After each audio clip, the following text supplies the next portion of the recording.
सत्संग जी, प्रेम नाल कहना, प्रेम से कहना जी। साथ संगत शुरुआत हुई तो यही ख्याल निरंतर चल रहा कि आज शाम को गुरदासपुर में इस वजह से ही एक शब्द हृदय में इस प्रकार बसा हुआ कि ध्यान आया कि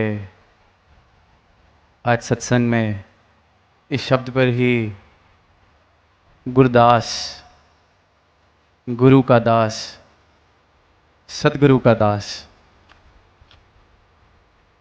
शब्द अभी मुख से निकलते भी नहीं और इतनी मिठास पर मानो कि जैसे मुख में मिश्री घुल जाए, शहद का स्वाद आ जाए, उससे भी अगर कुछ और मीठा हो, ऐसी मिठास का एक एहसास, ऐसी कोमलता का एक एहसास बसा है इस शब्द में।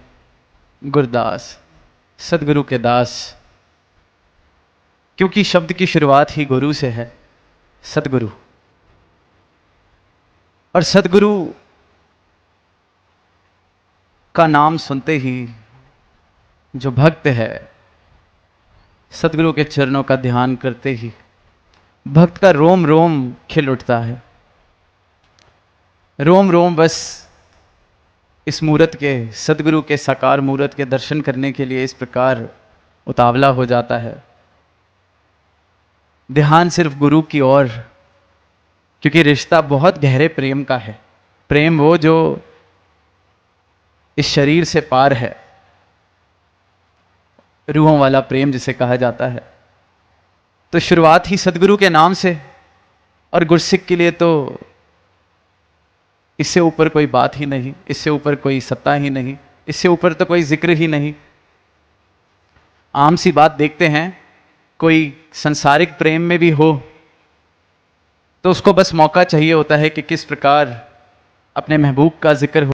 सदगुरु से जो प्रेम भक्त का हो जाता है, उससे उत्तम श्रेणी का तो कोई प्रेम होता भी नहीं। तभी फिर कहा गया है शहनशाह जी द्वारा कि गुरसिख दे बुलाते होते अपने गुरदी कहानी रहे।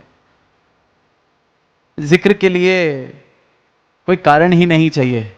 ऐसा प्रेम सतगुरु से जब होता है तो बस इसकी कृपा, इसकी मेहर, इसका सजदा, सिर्फ प्रेम इस प्रकार पास जो गुरदास शब्द से दास ने कही। क्योंकि शुरुआत ही जो स्रोत है मिठास का, शुरुआत ही जब उससे सतगुर, गुरदास, और फिर आगे दास।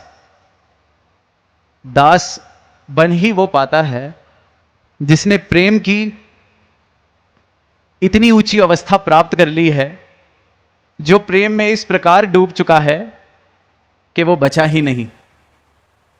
डूब चुका है जो प्रेम में, दास वही बन सकता है। सच पूछा जाए तो जब तक यह अवस्था नहीं है तब तक दास शब्द जरूर इस्तेमाल किया जा सकता है अपने लिए, किसी और के लिए। पर प्रेम की ऐसी डूब जाए जो, जहां मैं नहीं बचती। पानी मिल गया सागर में, बूंद मिल गई सागर में, ऐसा जो डूबा है, ऐसा